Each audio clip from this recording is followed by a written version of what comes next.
The gunshot echoed through the warehouse like a final prayer, and Vincent Caruso's body hit the concrete before the sound faded.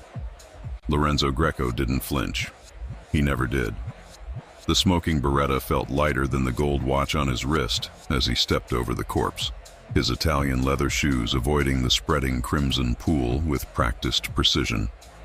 "Clean this up," Lorenzo said, his voice carrying the kind of authority that made grown men move without question. "And send his wife flowers. White roses. Tell her he died thinking of her." The lie tasted like expensive whiskey, smooth, familiar, necessary. Vincent had been begging for his children when the trigger was pulled. But Lorenzo Greco dealt in power, not sentimentality. Traitors didn't get mercy in his world. They got bullets in anonymous graves. The night air hit him as he exited into the Chicago Industrial District, November wind cutting through the darkness like cold truth. 3 SUVs waited, engines purring, his security detail alert and armed. This was his kingdom, built on blood, maintained by fear, decorated with money that most people couldn't count in a lifetime.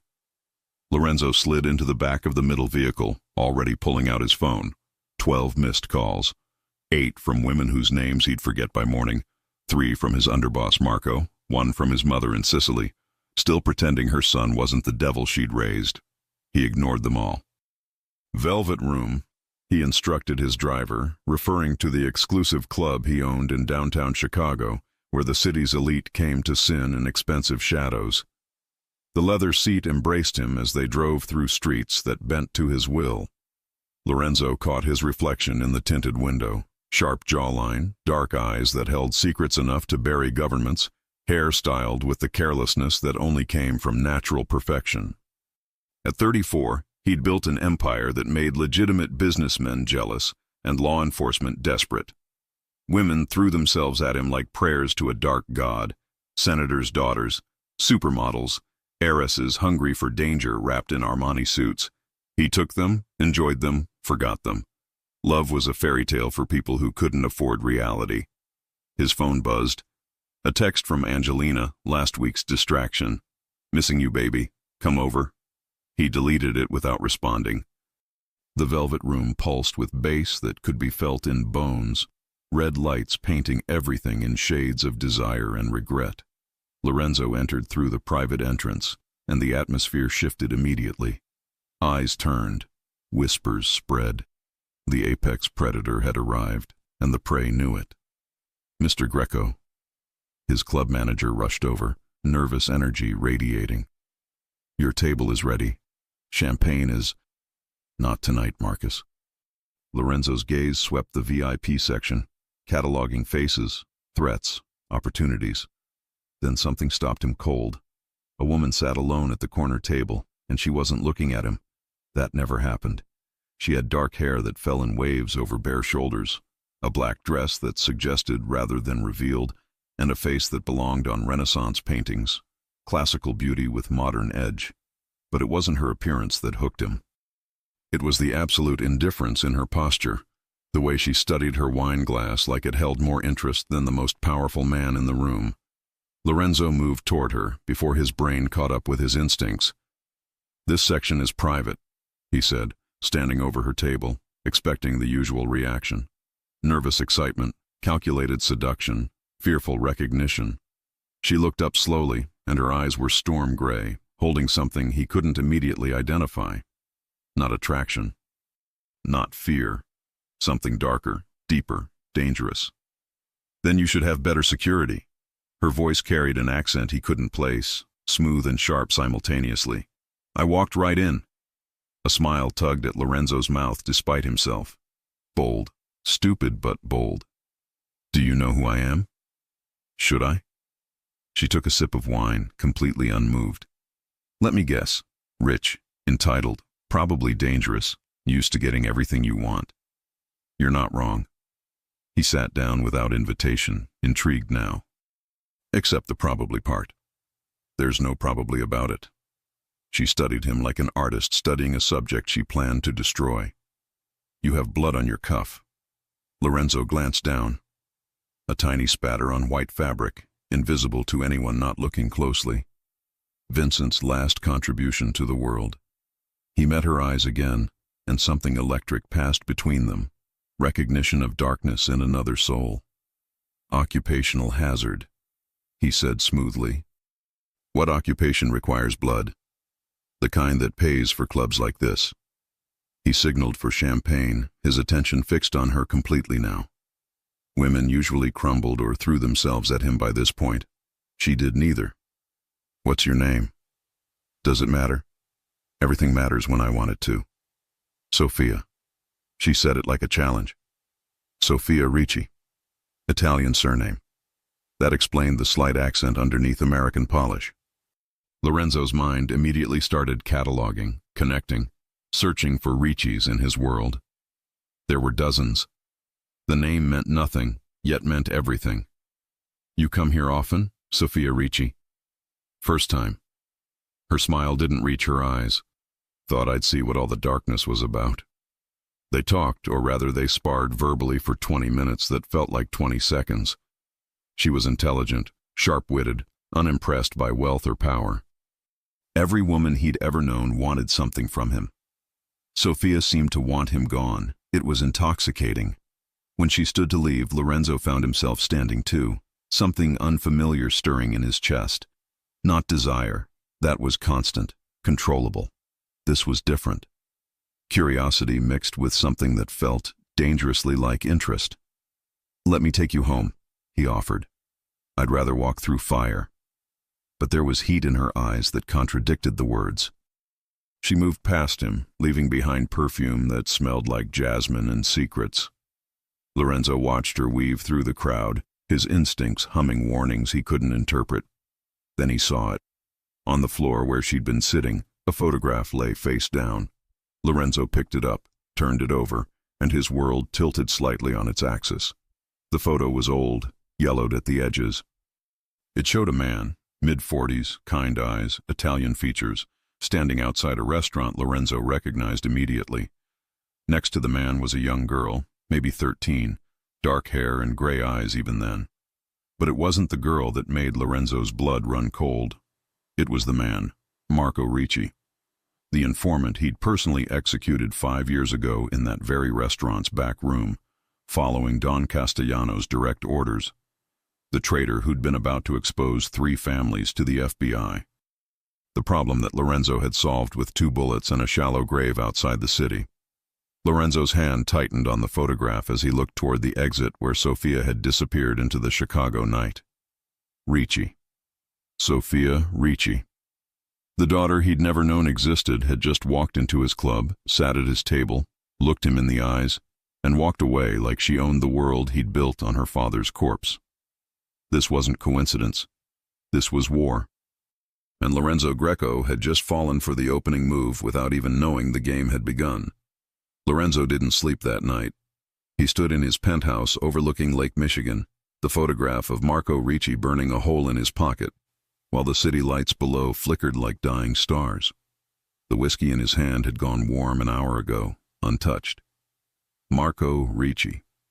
The name circled his mind like a vulture over carrion. 5 years ago, Don Castellano had summoned him to the private study that smelled of cigars and old blood. "We have a rat," the old man had said, sliding a file across the mahogany desk. "Marco Ricci. He's been feeding information to FBI agent Morrison. Names, locations, shipment routes. 3 families are compromised." Lorenzo had looked at the photographs, a middle-aged man with gentle eyes, too gentle for their world. "You're certain?" "Wiretaps. Bank records. He's been paid $40,000 over 6 months. Castellano's voice had carried the weight of judge and executioner.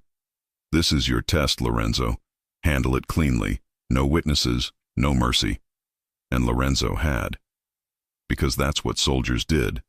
They followed orders, pulled triggers, buried bodies, and didn't ask questions that kept them awake at night.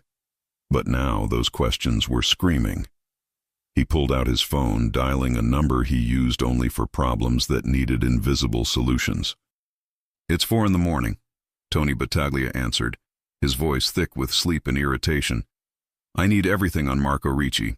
The informant we handled in 2020. Family, connections, everything we missed." A pause. "That case is closed, boss." "Why?" Because his daughter just walked into my club and I want to know if she's planning to put a bullet in my head or just ruin my life slowly. Lorenzo's voice cut like razors through silk. I want it in 2 hours. He hung up before Tony could respond. The sun was rising over Chicago when the encrypted file arrived. Lorenzo opened it, and with each line he read, the knot in his chest tightened. Marco Ricci, age 46 at time of death. Owner of Ricci's Trattoria, front for money laundering, minor operations. Wife deceased, cancer, 2015. One daughter, Sophia Marie Ricci, age 19 at time of father's death, currently 24. Architecture student, Columbia University, dropped out 2021. No criminal record. Current residence, unknown. Known associates, none flagged. But it was the note at the bottom that made Lorenzo's blood run cold. Additional note. Subject's father was executed based on evidence provided by Don Castellano. Recent investigation suggests intelligence may have been fabricated. Ricci's alleged FBI contact, Agent Morrison, denied any informant relationship under oath during unrelated trial, 2023. Credibility of original evidence now questionable.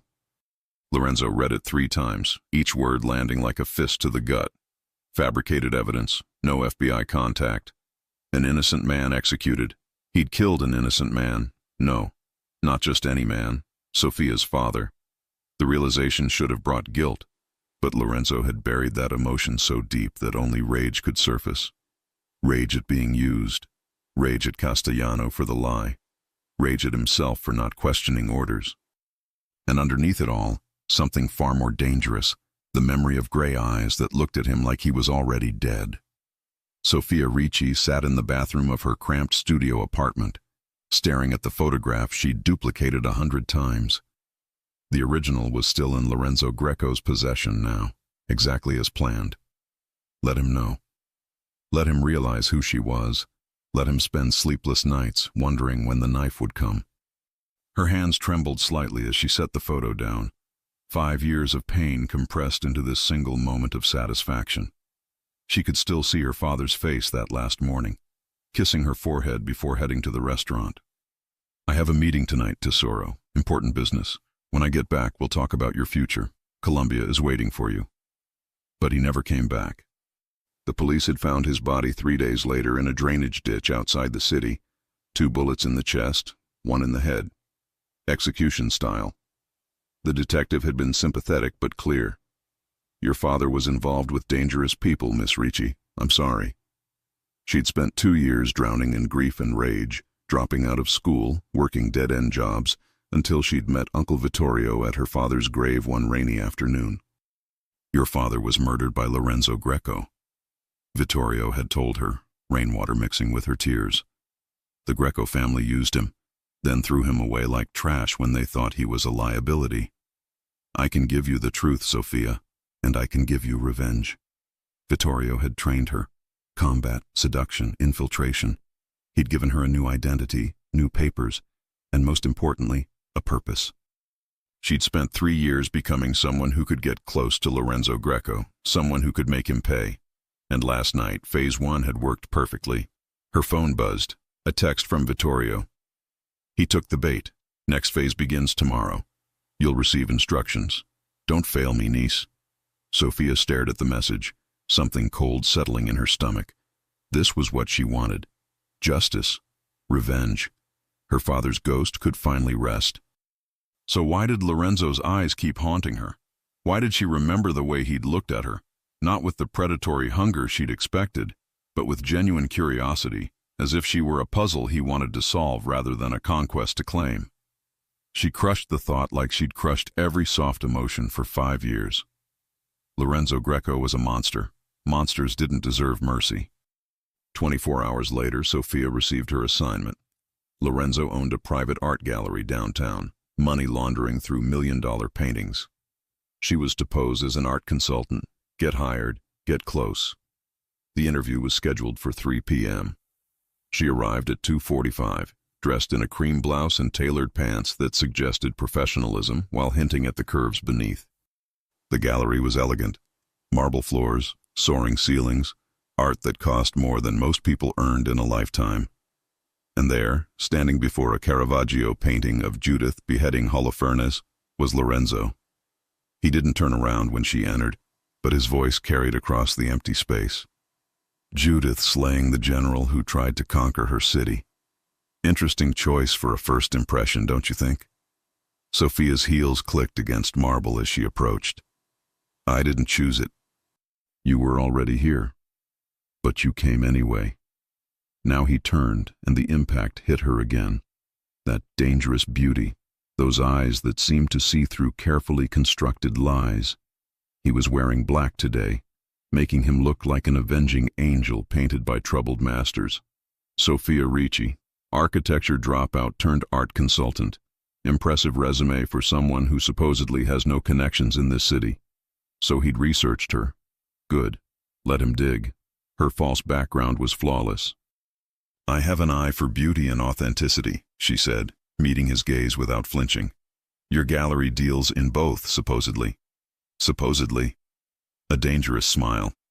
You doubt my taste? I doubt everything until proven otherwise. They circled each other like wolves, the Caravaggio watching their dance with painted eyes. Lorenzo moved closer, close enough that she could smell his cologne, something expensive and dark, like smoke and buried secrets. Why do you want to work for me, Sophia? Because I want to destroy you. Because you murdered my father. Because every breath you take is an insult to his memory. Because I'm good at what I do, she said instead. And because working for the devil has better benefits than serving heaven. Something flashed in his eyes. Amusement, respect, suspicion all tangled together. You called me the devil. You haven't corrected me. The silence stretched between them, loaded with tension that had nothing to do with job interviews and everything to do with the photograph he'd found, the father she'd lost, and the war neither of them had officially declared yet. You're hired, Lorenzo said finally. Start Monday. Salary is generous.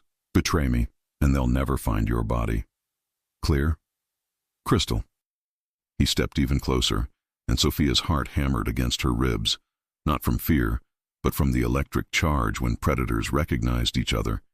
His hand reached up, and for one insane moment she thought he might touch her face. Instead, he pulled something from his jacket pocket. The photograph. Her father's face stared up at them both. You dropped this, Lorenzo said softly, dangerously.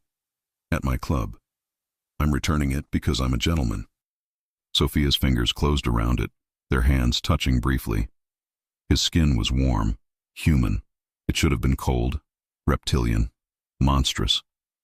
Thank you, she managed.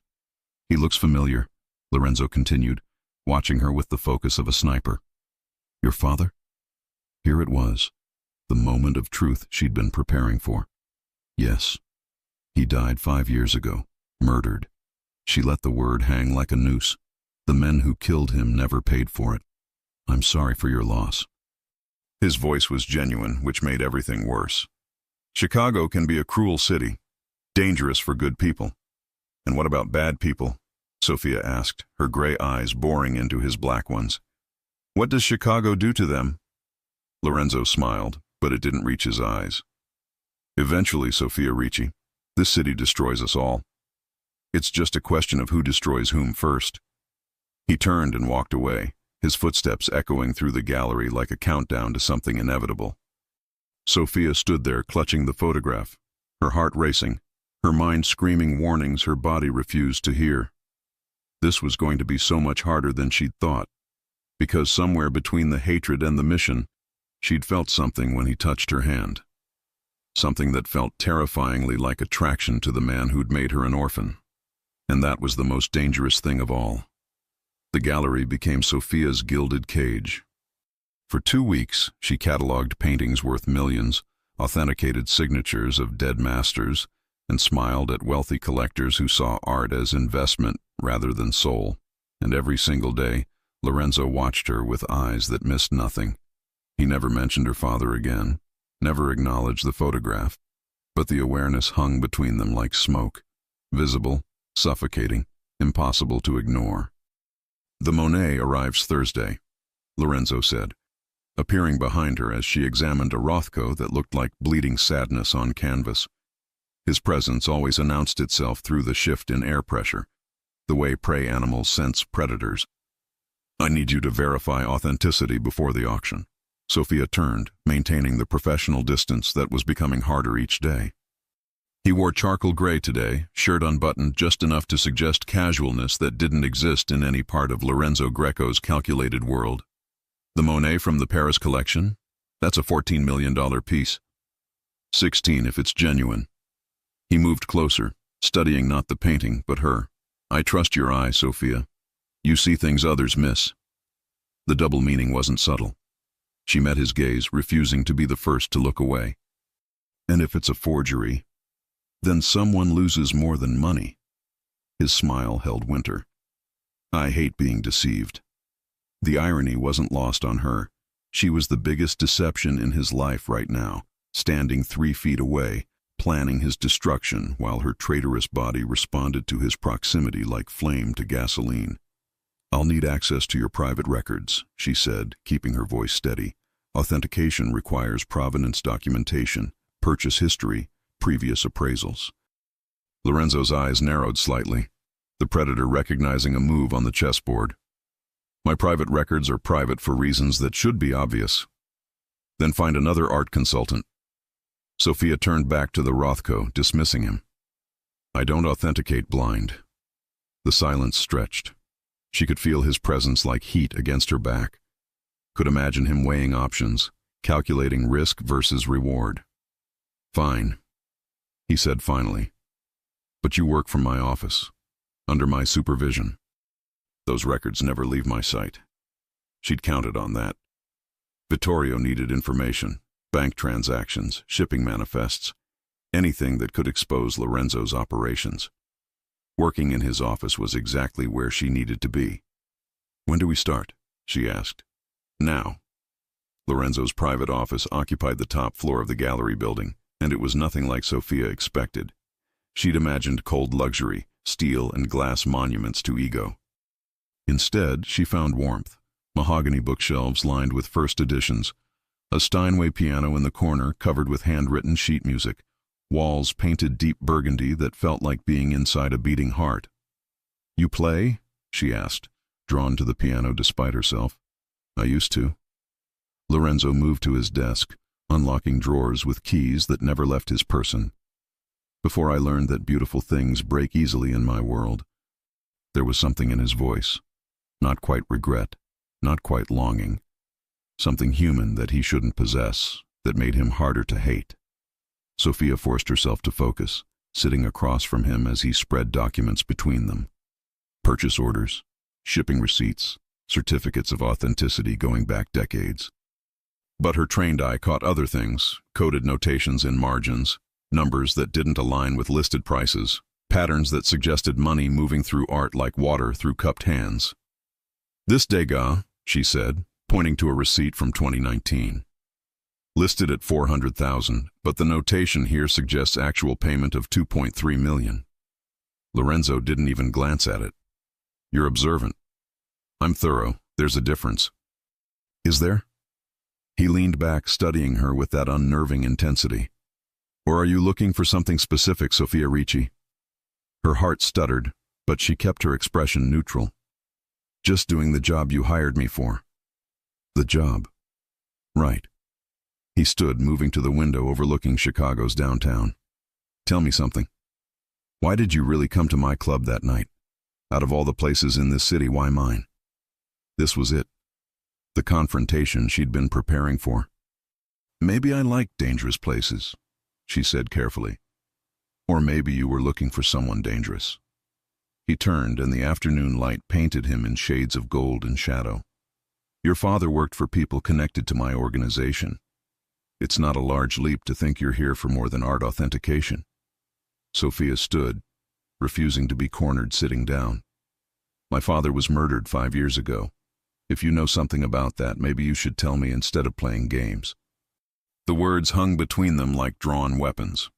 Lorenzo crossed the room in 3 strides, and suddenly he was right there, close enough that she could see gold flecks in his dark eyes.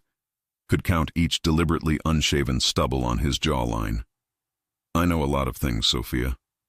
His voice dropped to something almost intimate. I know you're not who you pretend to be. I know you're playing a game that could get you killed. And I know... He reached up, his fingers stopping just short of touching her face. That you feel this too. This thing between us that shouldn't exist. Her breath caught. She should step back. Should slap him. Should do anything except stand there drowning in the truth of his words. I feel nothing, she lied. Liar. But he smiled, and it transformed his face into something almost beautiful. You're a good liar, though. Almost as good as me. The moment shattered when his phone rang. Lorenzo answered, his expression shifting to stone as he listened. When? Where? His jaw tightened. Secure the perimeter. I'm coming now. He hung up, already moving toward the door. Come with me. What? Why? Because you wanted access to my world, Sophia. Now you're going to see exactly what that means. 20 minutes later, Sophia found herself in a warehouse on the south side that smelled of rust and fear.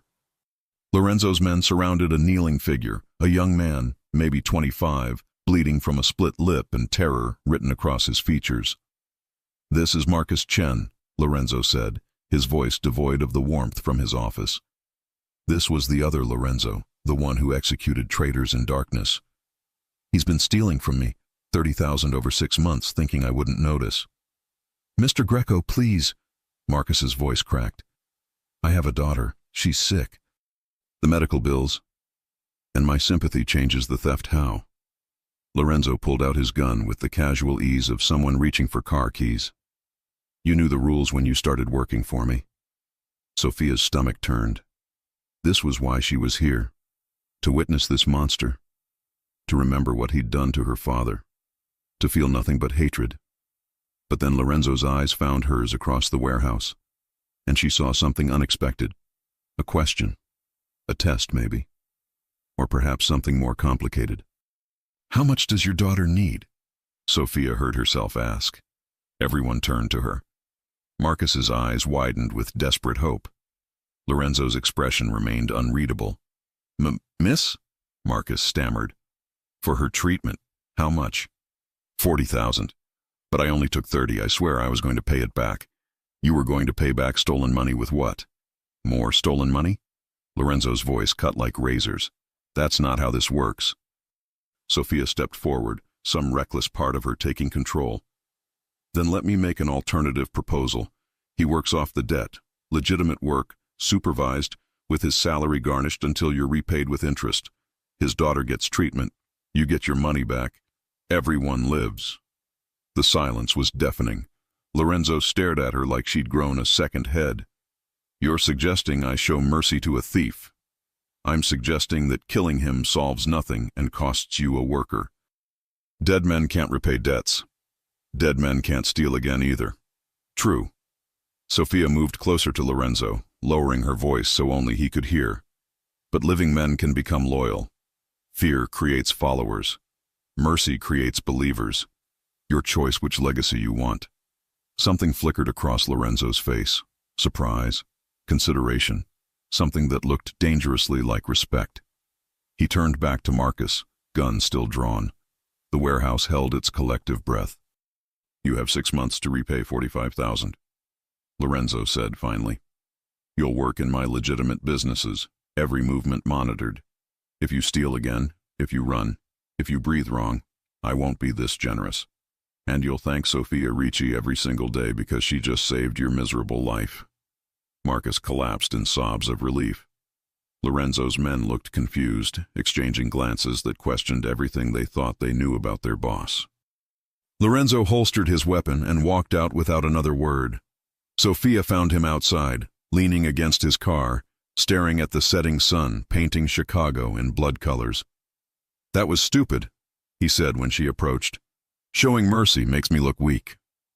That was human, she corrected. There's a difference. He laughed, but it sounded hollow. I'm not human, Sophia.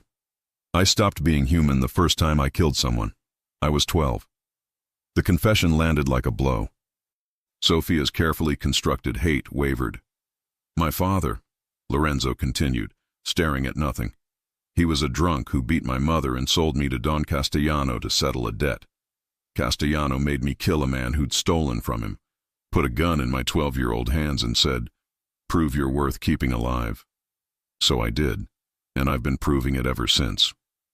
Sophia didn't know what to say. This wasn't the monster she'd imagined. This was something infinitely more complicated, a victim who'd become a villain, a child forced into darkness who never found the light. "Why are you telling me this?" she whispered. Lorenzo finally looked at her, and his eyes held exhaustion that went bone deep. "Because you looked at me in that warehouse like I could be something other than a monster. And for one stupid moment, I wanted to believe you." He opened the car door. "I'm taking you home.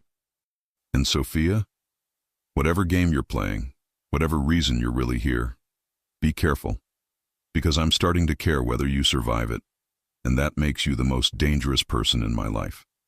The drive back was silent, charged with confessions neither could take back.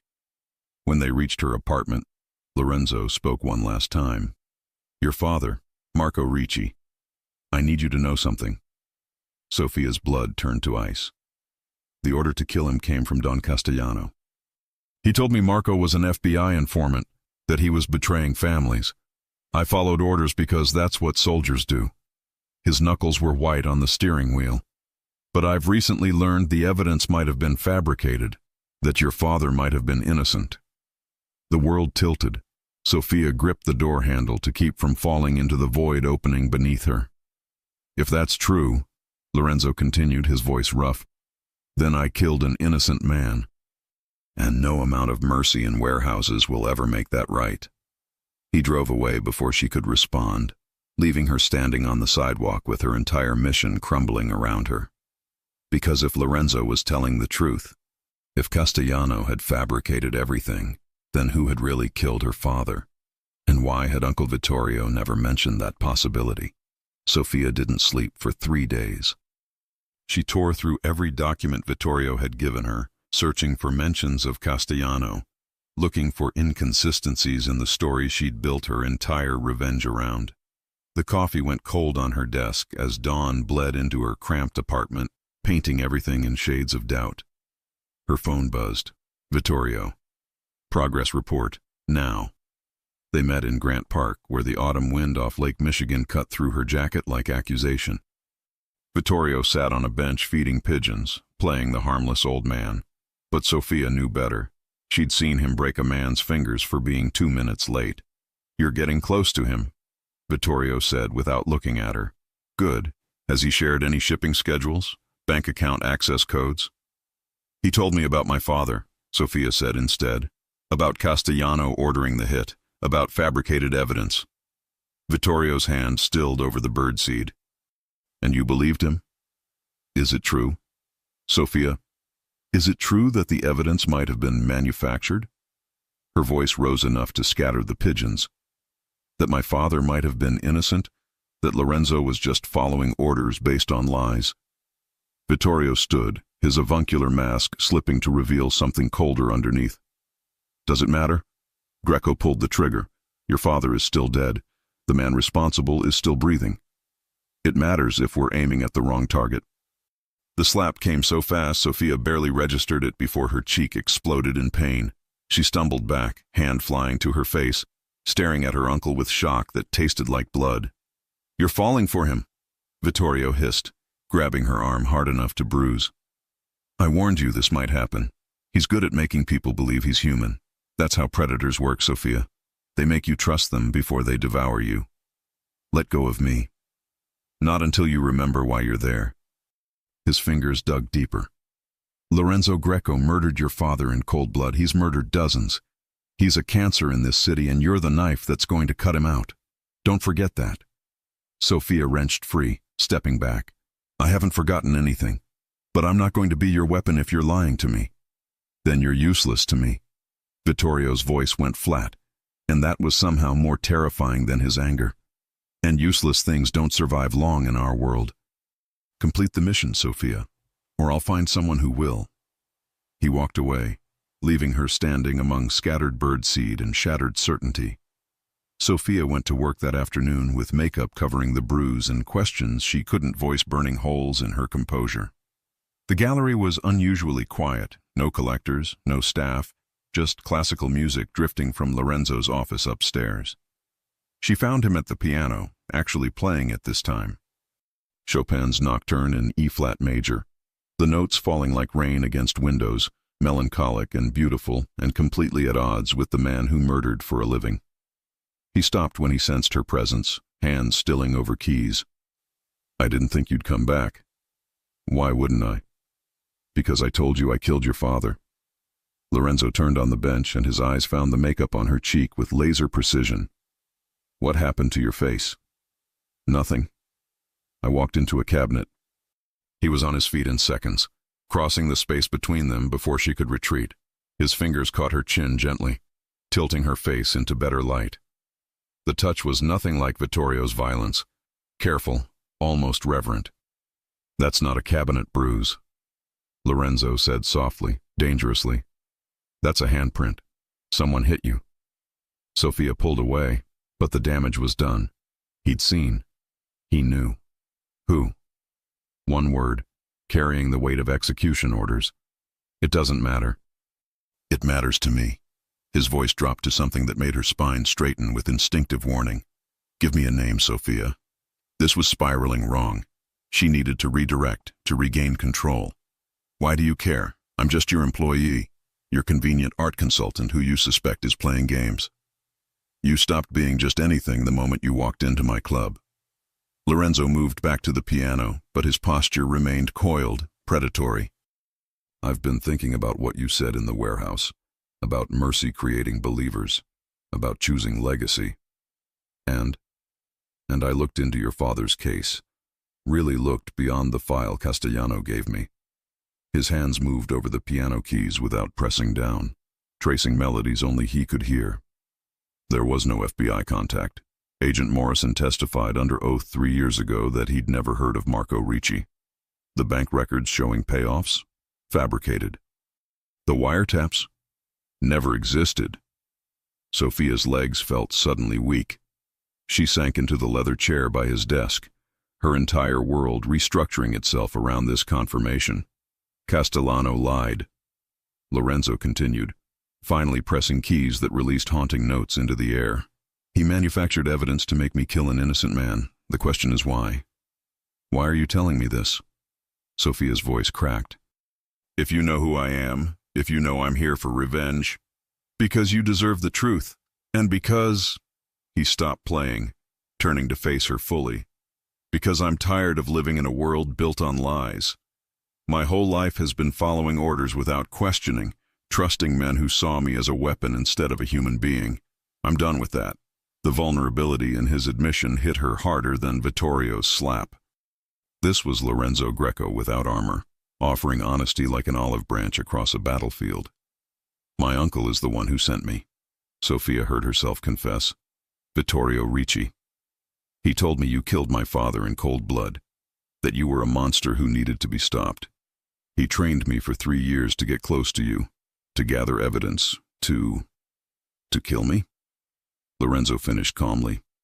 "I assumed as much." "You knew?" "I suspected.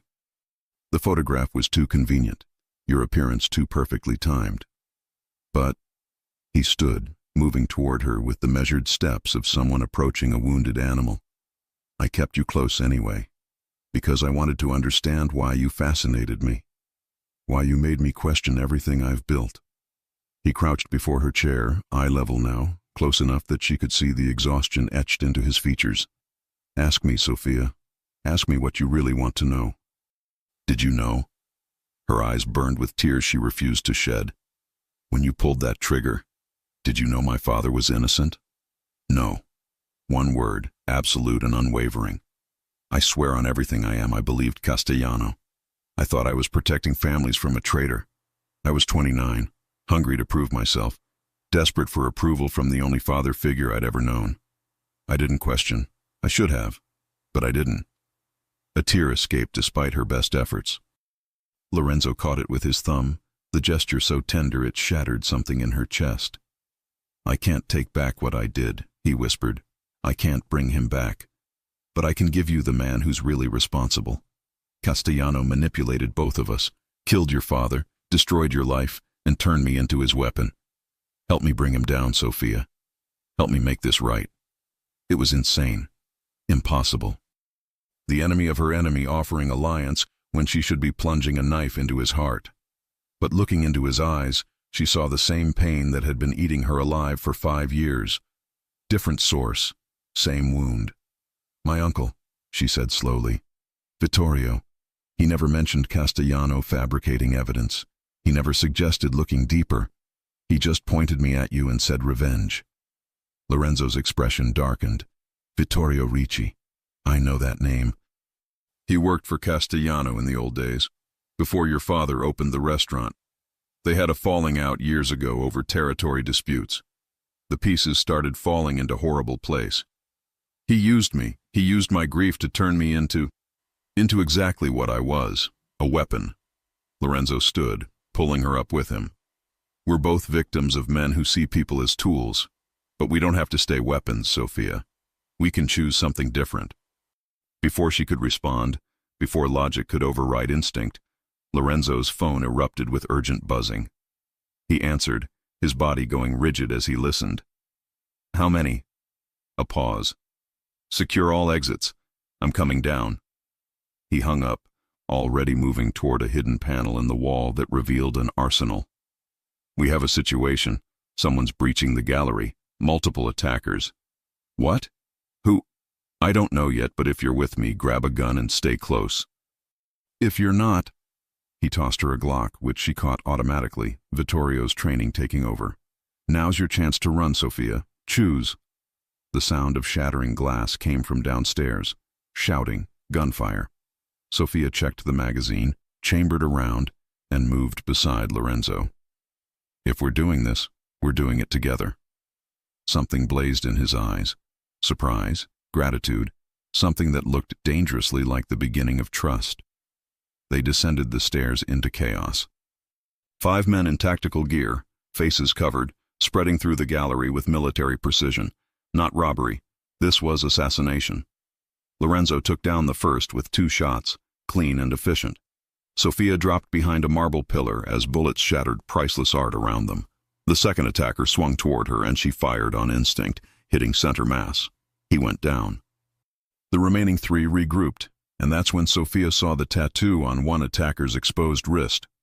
A serpent eating its tail. Vittorio's family symbol. "Lorenzo!" She screamed the warning as the largest attacker charged from his blind side. He turned too late. The knife caught him across the ribs, drawing blood that looked black in the gallery lighting. Lorenzo staggered but fired point blank, dropping his attacker.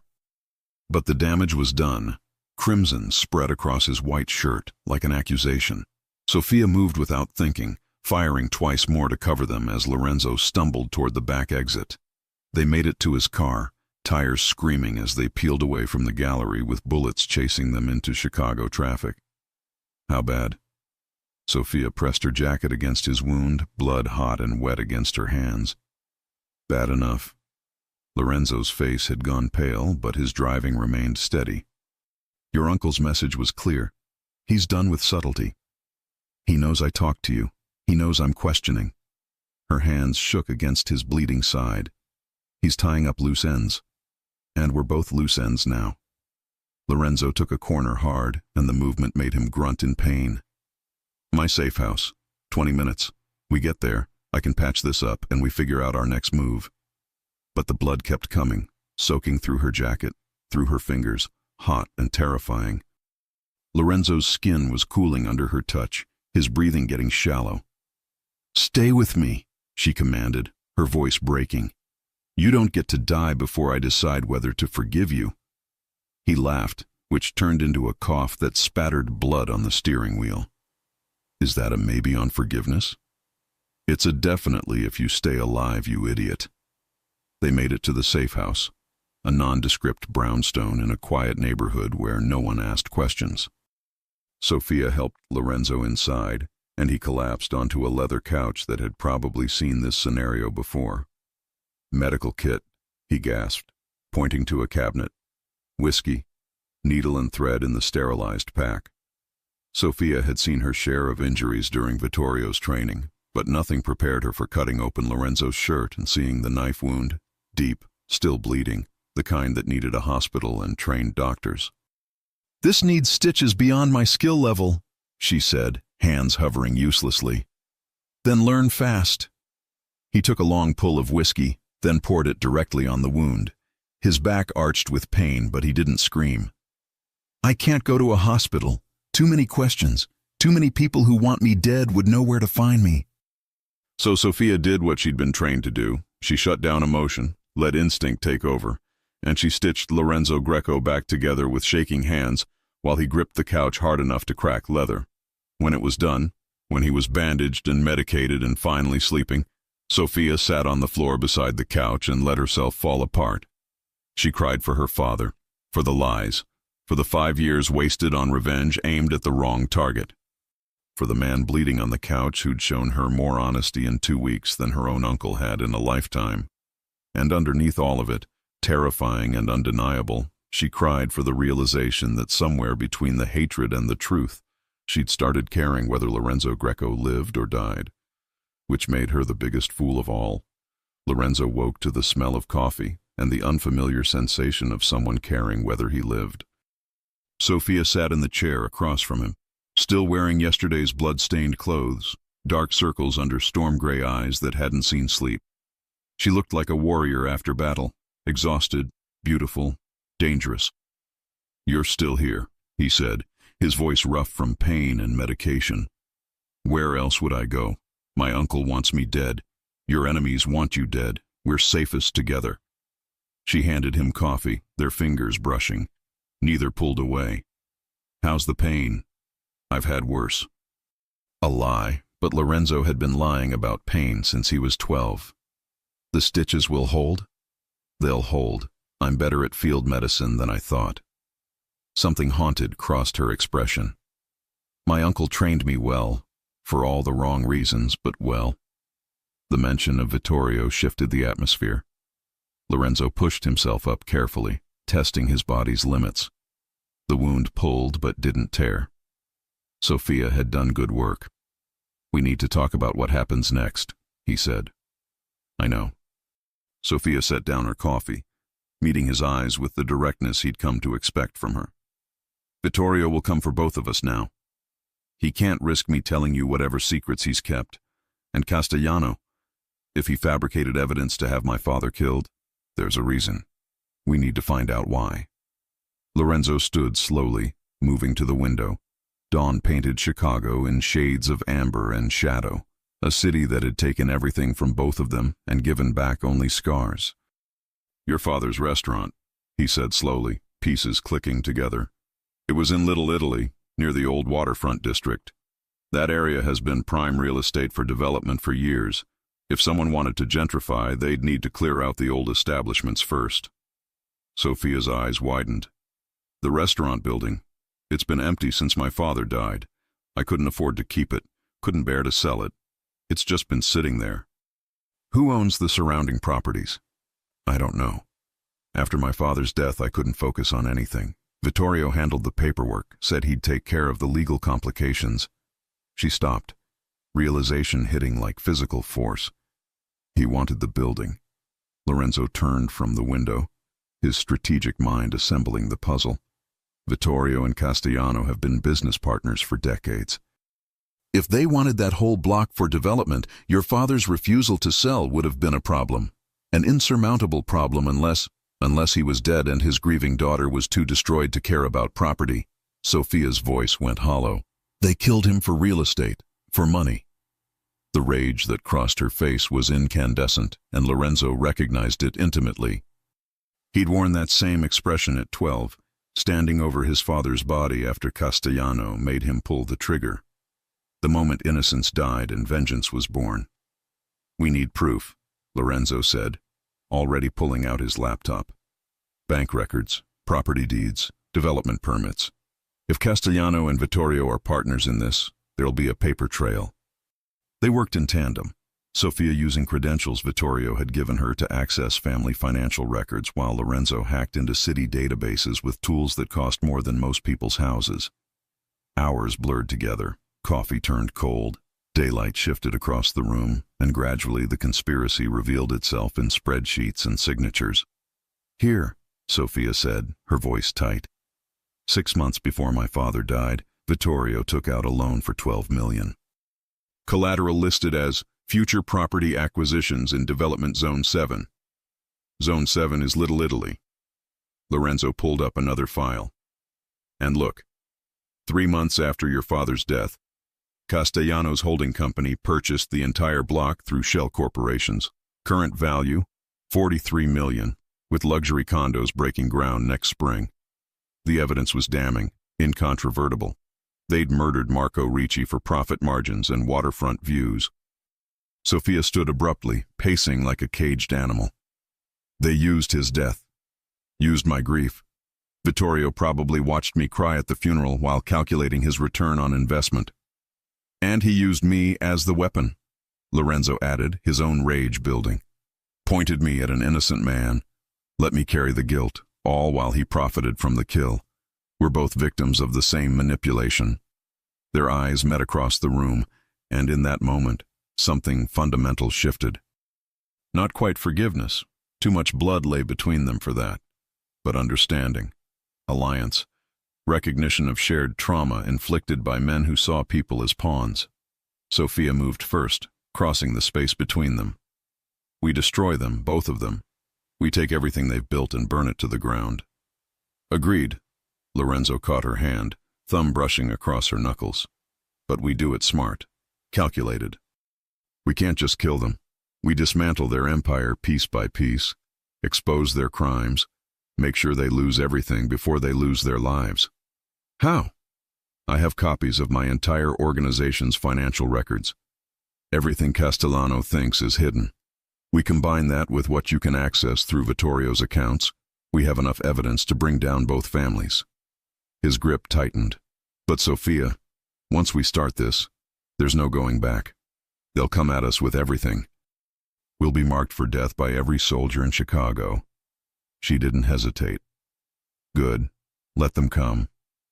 The steel in her voice sent something hot through Lorenzo's chest.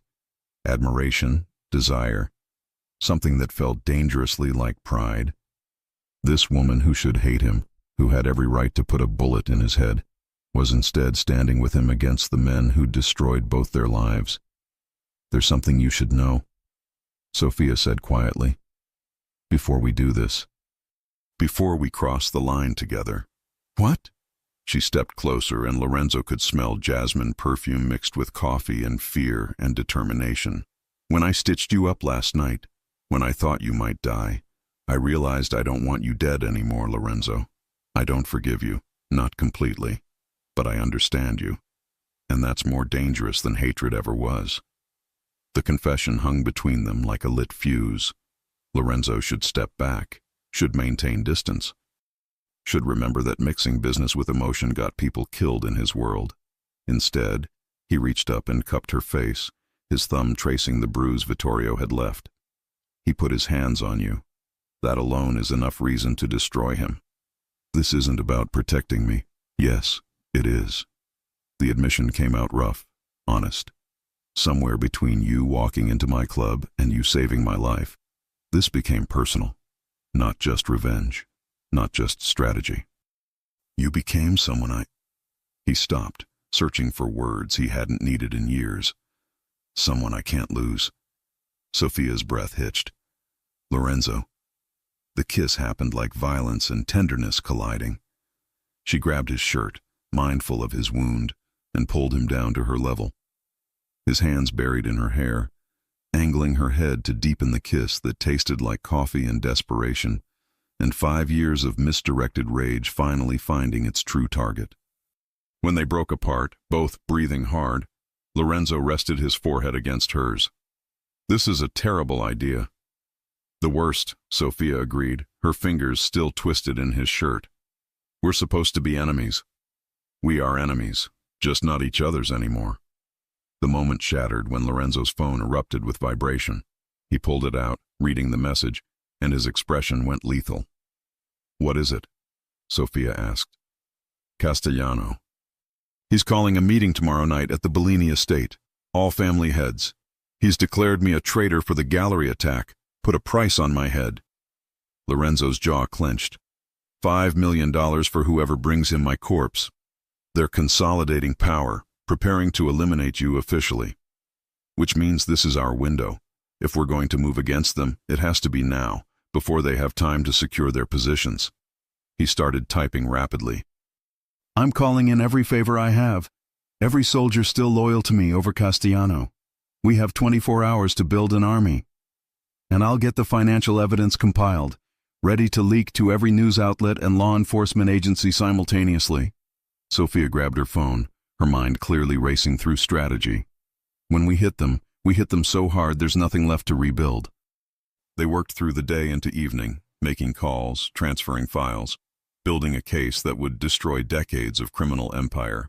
Lorenzo reached out to families who'd grown tired of Castellano's iron grip. Sofia compiled evidence that would put both men in prison for multiple lifetimes. By midnight, they had 12 soldiers confirmed, enough evidence to sink a battleship, and a plan that was 50% brilliant, 50% suicidal. "We need to sleep," Lorenzo said, though his body was wired on adrenaline and pain medication. "Tomorrow's going to be hell." "There's only one bed," Sofia observed, looking at the safe house's single bedroom. "I'll take the couch." "You're injured. You need the bed." She paused, something vulnerable crossing her features. "Or we could share. Just sleep. I don't want to be alone tonight." Lorenzo understood that. The exhaustion, the fear, the need for human contact before possible death. "Okay." They lay on opposite sides of the bed at first, careful not to touch, two damaged people trying not to inflict more wounds. But sometime in the dark hours before dawn, Sofia shifted closer, and Lorenzo's arm came around her automatically, pulling her against his uninjured side. "Tell me something true," she whispered into the darkness. "Something you've never told anyone."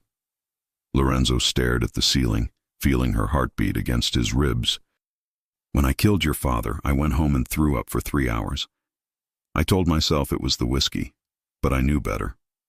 Some part of me understood even then that something was wrong, that I'd crossed a line that couldn't be uncrossed." Sofia was quiet for a long moment. "My father used to sing Italian opera while cooking Sunday dinner. Terribly, completely off-key. But he was so happy doing it." Her voice cracked. "I haven't been able to listen to opera since he died. It hurts too much." "I'm sorry." The words were inadequate, microscopic against the magnitude of what he'd taken from her. "I know you are." She turned in his arms, her gray eyes finding his in the darkness. "And that's why this is so complicated. Because I want to hate you, Lorenzo. It would be so much easier. But you're not the monster I came here to destroy. You're just another broken thing in a world that breaks everyone eventually." He kissed her forehead, gentle as prayer. "Tomorrow, we break the men who broke us. Together." "Together," she agreed. And finally, they slept. Lorenzo woke before dawn to find Sofia gone. Panic seized him immediately. He checked the bathroom, the kitchen, the entire safe house. Her jacket was missing, her phone gone. Then he saw it, the note on the pillow where her head had been, written in elegant script that made his blood run cold. "Lorenzo, I'm sorry." Vittorio called. "He has insurance I didn't know about, records that would destroy what's left of my father's name, paint him as the criminal Castellano claimed. I can't let my father's memory be destroyed. I have to meet him. Alone. If I'm not back by noon, assume the worst. The evidence against Castellano is on the encrypted drive in the kitchen drawer. Use it. Burn them down, even if I can't be there to watch. S." Lorenzo's hands shook with rage and terror. She'd gone to face Vittorio alone, trading herself for her father's reputation. The woman he was falling for had just walked into a death trap, and he had exactly 6 hours to find her before Vittorio made sure she never walked out. Lorenzo drove through Chicago like a man possessed, his wounds screaming protest with every sharp turn. The pain was nothing compared to the terror clawing at his chest.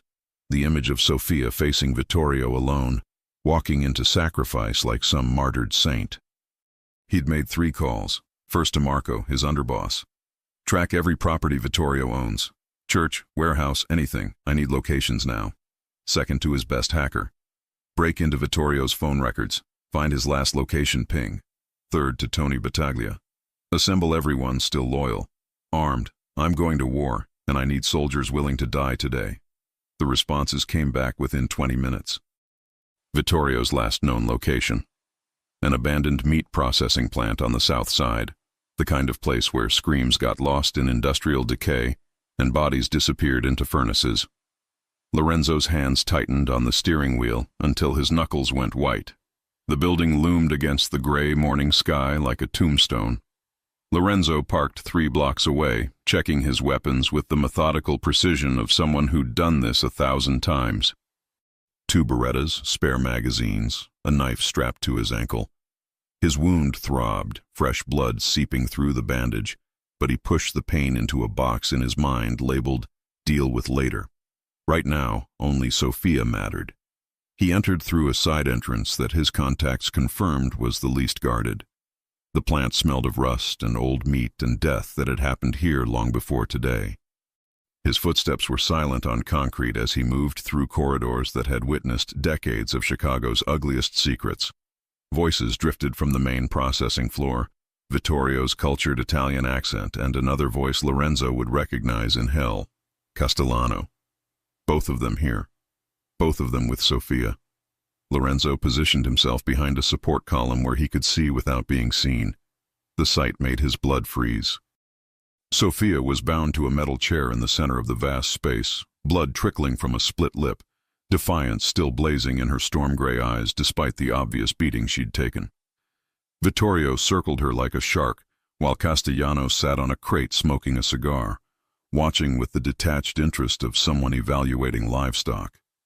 "You were always too emotional, like your father," Vittorio was saying, his voice carrying fatherly disappointment that made Lorenzo's trigger finger itch.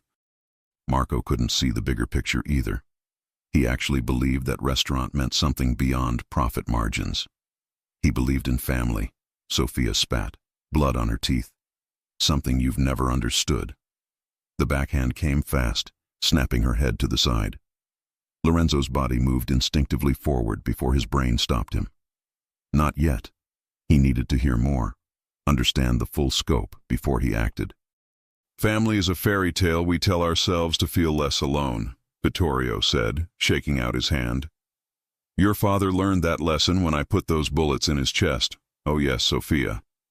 Did you think I'd let Lorenzo Greco have all the fun? I was there.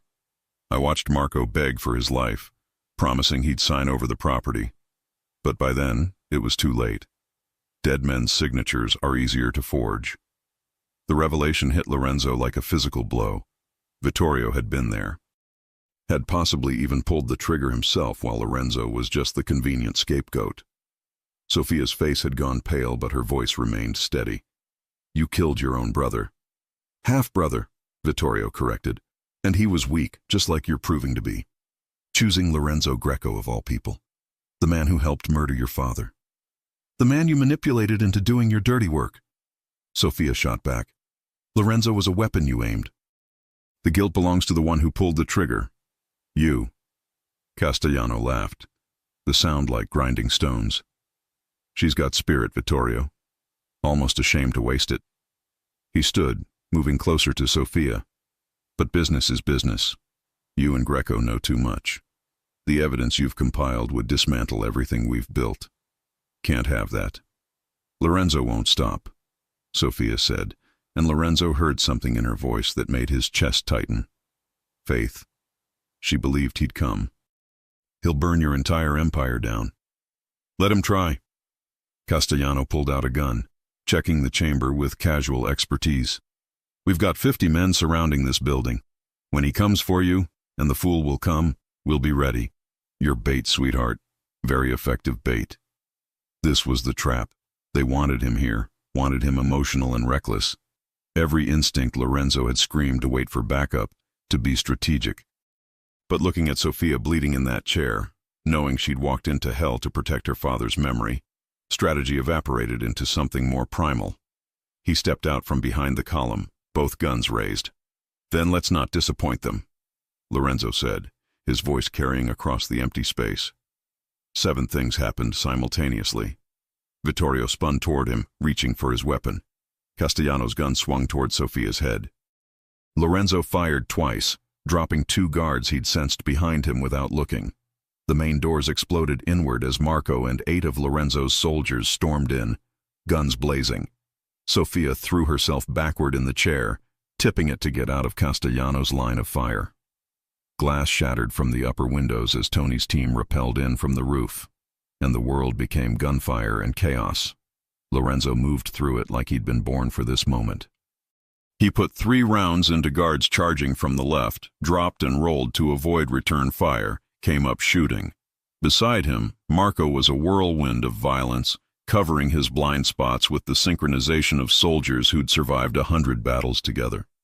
But Lorenzo's focus never wavered from Sofia. He fought his way across the processing floor, every step a small war, until he reached her. One shot severed the ropes binding her wrists.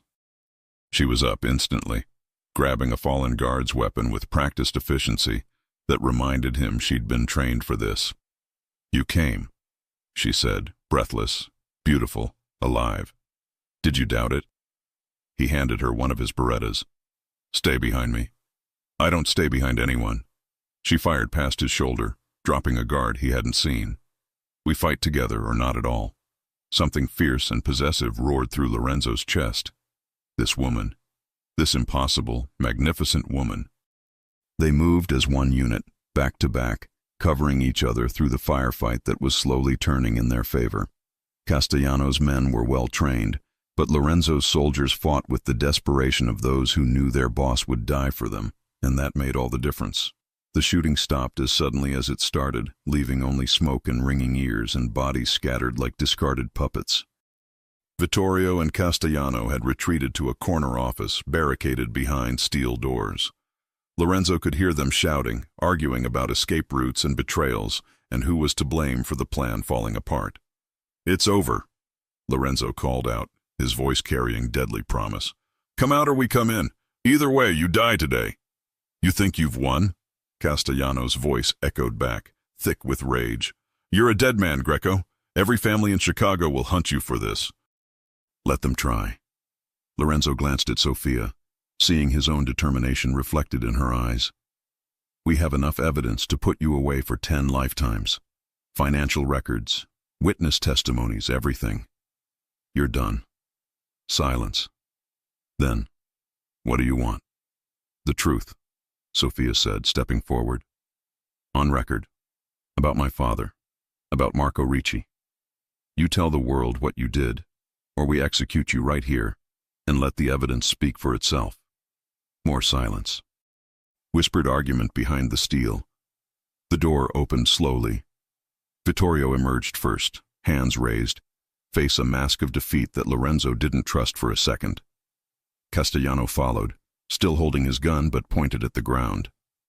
"Marco Ricci was innocent," Castellano said flatly, the words clearly bitter. "We fabricated evidence to have him killed because he refused to sell his property. The entire block was worth $43 million in development potential. He was an obstacle. We removed him.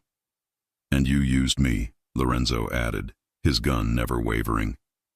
"Made me your weapon, made me your executioner." "You were always a weapon," Castellano said, and something in his eyes shifted, calculation to resignation to desperate rage. "From the moment I found you, 12 years old and shaking over your father's body, I made you into the perfect soldier. You should be thanking me. The confession should have brought satisfaction." Instead, Lorenzo felt only hollowness where revenge used to burn. "You didn't make me anything," he said quietly. "You just broke something that was already cracking. But I'm done being broken by you." He lowered his gun. "Marco, call the feds. We're handing them over with full evidence. I want them to rot in prison, not get the mercy of a bullet." That's when Castellano moved. The old man was faster than his age suggested, gun swinging up toward Lorenzo with deadly intent. But Sofia was faster. She fired once, the shot precise, and Castellano's gun clattered to the ground as he grabbed his shoulder, howling. Vittorio saw his opportunity in the distraction. He lunged for Sofia, a knife appearing in his hand from somewhere, madness in his eyes. "You ungrateful bitch. After everything I did for you." Lorenzo's world narrowed to that knife arcing toward Sofia's throat. He threw himself forward, catching Vittorio's wrist, twisting. Bone cracked. The knife fell. But Vittorio was desperate now, all calculated composure gone, fighting with the strength of someone who had nothing left to lose. They grappled across the floor, two men who'd caused so much pain trying to destroy each other. Vittorio's elbow caught Lorenzo's wound, and white-hot agony exploded through his side. His grip loosened for just a second. Vittorio's hand found a gun, raised it toward Lorenzo's head. Time slowed. The shot echoed like thunder. But it wasn't Lorenzo who fell. Vittorio staggered backward, a red bloom spreading across his chest, shock written on his face. He looked down at the wound, then up at Sofia, who stood with smoking gun and tears streaming down her face. "That's for my father," she whispered. "And for every lie you told me." Vittorio collapsed, blood pooling beneath him, his last expression a mixture of surprise and something that might have been regret. Lorenzo pulled himself to his feet, ignoring his screaming wound, and went to Sofia. She was shaking, the gun loose in her hand, staring at her uncle's body. "It's done," Lorenzo said gently, taking the weapon from her. "It's over." "Is it?" She looked up at him, and her eyes held devastation. "I killed him, Lorenzo. My own blood. I'm just like you now." "No."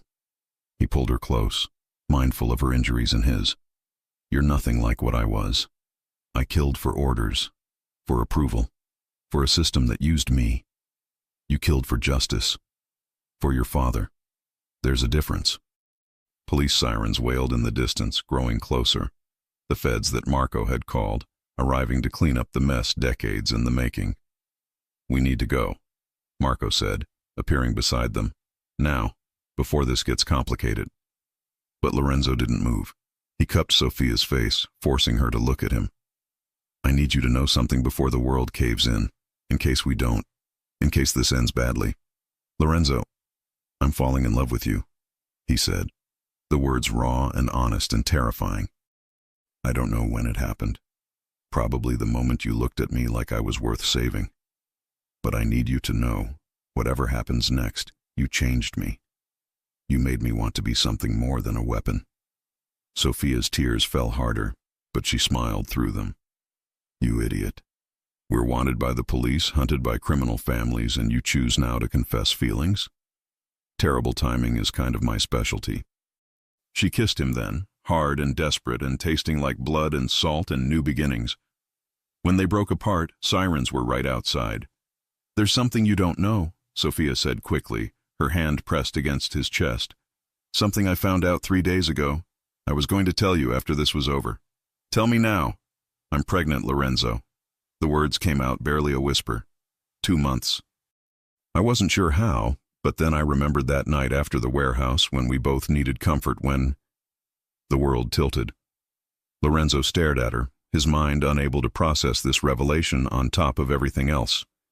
We're... Words failed him. "We're having a baby." Sofia's hand covered her still flat stomach. "I know this is the worst possible timing. I know we're in the middle of a war, but you needed to know before..." The doors burst open. Federal agents poured in, weapons drawn, shouting orders that sounded like white noise compared to the truth ringing in Lorenzo's ears. He was going to be a father. This woman who'd walked into his life planning to kill him was carrying his child. Everything he thought he knew about his future shattered and reformed around this single, impossible fact. "Nobody move," an agent shouted. "Lorenzo Greco, Sofia Ricci, you're both under arrest." Lorenzo looked at Sofia, beautiful, deadly, pregnant Sofia, and made a decision that would either save them or damn them forever. "We surrender," he said, hands up. "But we have a deal to offer. Full testimony against the Castellano organization.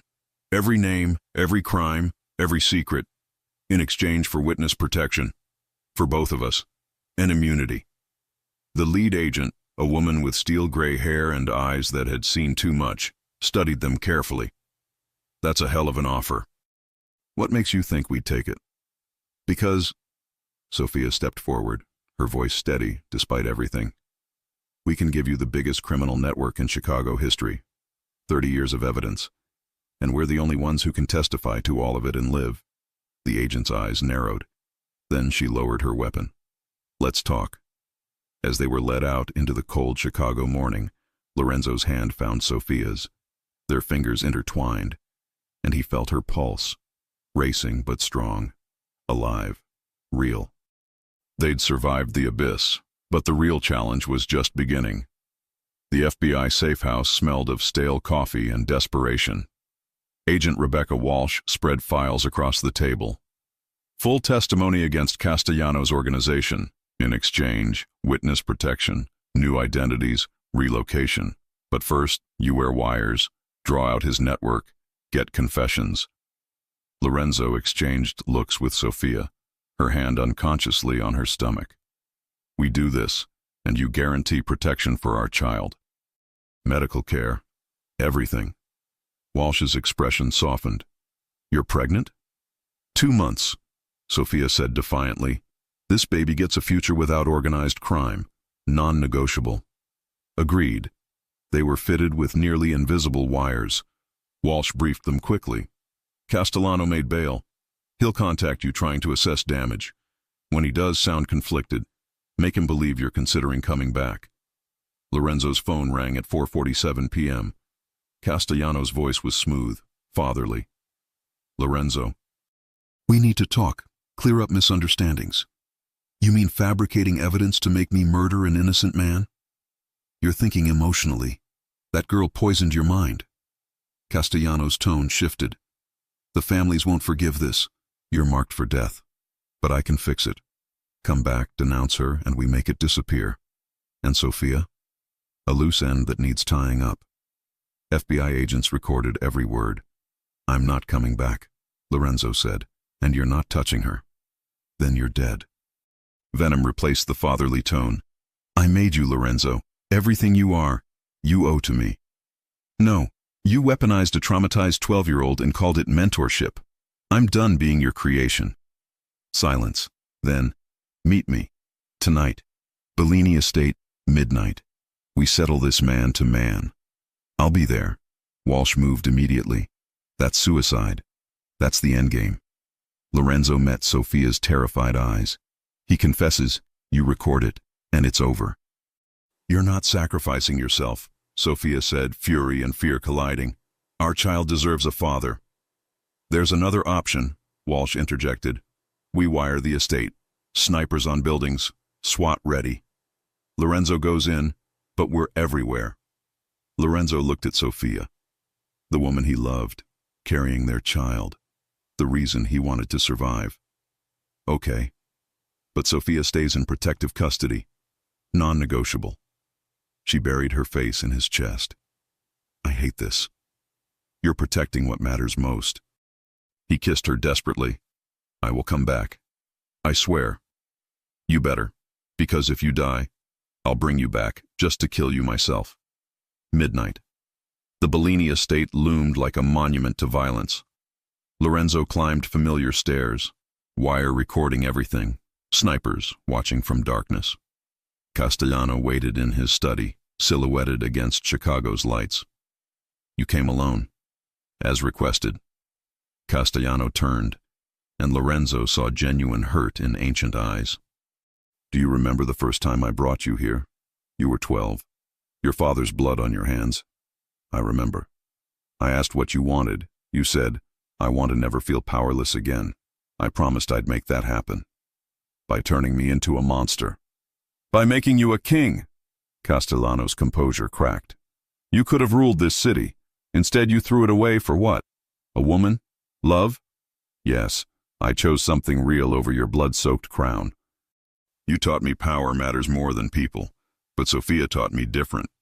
That the strongest thing is choosing to be better than what you made me. Castellano's expression transformed to rage. She made you weak.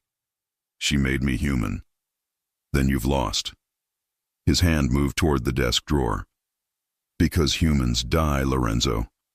Legends live forever. FBI, step away from the desk! Chaos exploded. Agents flooded in, windows shattered. But Castellano was faster, grabbing his .45, aiming not at agents, but at Lorenzo. If I can't have you as my legacy, no one will. The gun fired. Lorenzo threw himself sideways, fire tearing across his shoulder. Agents swarmed Castellano as Lorenzo hit the ground, blood hot against his skin. His last conscious thought was Sophia's face. He woke to morning light and Sophia asleep beside his hospital bed, her hand clutching his. His movement woke her. Relief flooded her features. You absolute idiot. You got shot. Again. Did it work? Recorded confession, attempted murder, everything. Her smile was fierce. Multiple life sentences. It's over, Lorenzo. We won. Weight lifted from his chest. And the baby? Perfectly healthy. We're okay. All three of us. Agent Walsh appeared. Touching reunion. But Castellano's loyalists want revenge. We move you into witness protection within 48 hours. New identities, new location, new life. Once you enter, Lorenzo Greco and Sofia Ricci cease to exist. Lorenzo found only determination in Sofia's face. When do we leave? 2 days, maybe 3. After Walsh left, they sat in silence, absorbing the magnitude. Are you scared? Sophia asked. Terrified. I don't know how to be anyone else. Then we'll learn together. She kissed him. New names, new city, just us and our baby, building something beautiful from wreckage. I love you, Sophia. You saved me. I love you too. We're quite a pair of disasters. The best kind. They stayed like that, two broken people learning to be whole, preparing to disappear into ordinary life. But in the shadows beyond, one final threat waited. Antonio appeared in Lorenzo's hospital room on the second night. Castellano's former head of security came alone, hands visible, but danger radiated from him like heat.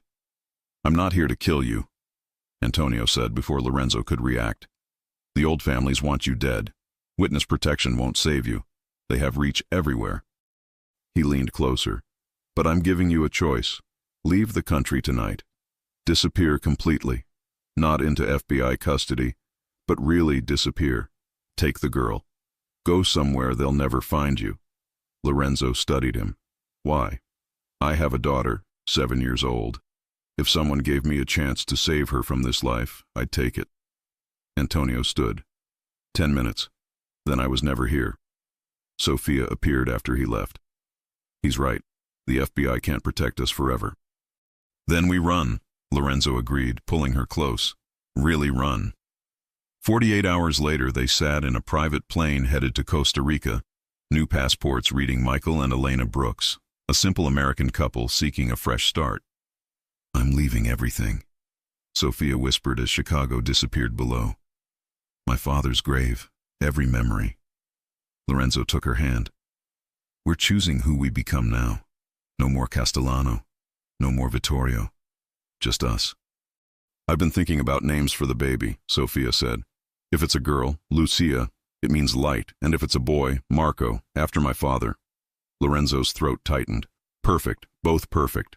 Costa Rica's coastal town of Puerto Viejo welcomed them with ocean breezes and second chances. Their small house had white walls, tropical gardens, and a view of the Caribbean that stretched to forever. Lorenzo took a job at the marina. Sophia started designing homes for expats. They built routines, watched sunsets, and slowly became ordinary people with extraordinary secrets. Do you miss it? Sophia asked one evening, 3 months in. The power? I never really lived until now, Lorenzo said, his hand on her growing belly. I survived. There's a difference. Lucia Rose Brooks was born on a humid August morning, screaming her arrival into a world that would never know who her parents had been. Lorenzo held his daughter and understood, finally completely, what it meant to have something worth more than power. She was tiny, perfect, with gray eyes and dark hair, a miracle born from violence and desperate love. We made something pure. Sophia whispered. Lorenzo couldn't speak.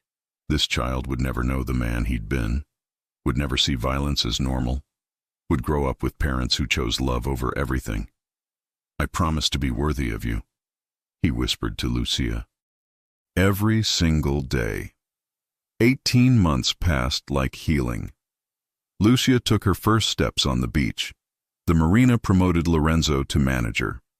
Sophia's design business thrived. They became Michael and Elena Brooks completely, the friendly American couple with the beautiful daughter. Then the past found them one final time. Lorenzo was building sandcastles with Lucia when a voice spoke behind him. Michael Brooks. He turned. Agent Rebecca Walsh stood there in casual clothes, sunglasses hiding her eyes. Every muscle tensed. Sophia moved toward Lucia protectively. Relax, Walsh said, hands visible. I'm on vacation. Just happened to run into old acquaintances. She handed Lorenzo a folder. Castellano died 3 months ago. Prison hit. Antonio turned state's evidence after. Every major player is dead or in custody. It's over. Completely over. Lorenzo read through documents confirming her words. Death certificates. Conviction records. Collapsed organizations. Why tell us? Sophia asked. Because you can stop looking over your shoulder now. Walsh's eyes were genuinely kind. What you did took courage. You saved lives. You're raising a beautiful daughter away from that darkness. That's your redemption. After she left, Lorenzo held Sophia close. It's really over. We were always free, Sophia said. From the moment we chose each other. That night after Lucia slept, they sat on their porch watching moonlight paint silver across the ocean. Do you regret it? Sophia asked. Giving up everything. Lorenzo turned her face toward his. Every woman wanted Lorenzo Greco. The power, the danger, the fear. But all that was empty. He kissed her softly. You wanted me dead. And somehow we found something real. Something worth more than any empire. I love you, Michael Brooks. Boat manager. Terrible sandcastle architect. Best father I know. I love you too, Elena. Even though you lie about my sandcastle skills. Inside, Lucia stirred. Together they went to their daughter, this miracle child born from impossible love. She reached up with tiny hands that held no concept of the violence that had led to her existence. Mama, Papa. Lorenzo held her close, Sophia's arms around both of them. He understood now what power had never taught him, that the strongest thing a person could be was vulnerable, present, loved. 5 years later, Lorenzo stood at the marina watching boats come in. Lucia, now 6, sat beside him reading about ocean animals. Papa, octopuses have 3 hearts. That's amazing, he smiled. Sophia appeared with news written across her face. Lucia's going to be a big sister. We're having another baby. Lucia shrieked with joy. Lorenzo pulled Sophia close, kissing her deeply. Another miracle, he whispered. That evening, Lorenzo played piano while Sophia watched from the doorway, her hand on her stomach. The music drifted over Puerto Viejo as the Brooks family, once Greco and Ricci, once enemies, once broken, settled into another ordinary, extraordinary evening. Every woman had wanted Lorenzo Greco, the Mafia boss, the killer, the crown. But he'd fallen for the one who wanted him dead. And in dying to who he'd been, he'd finally learned how to live.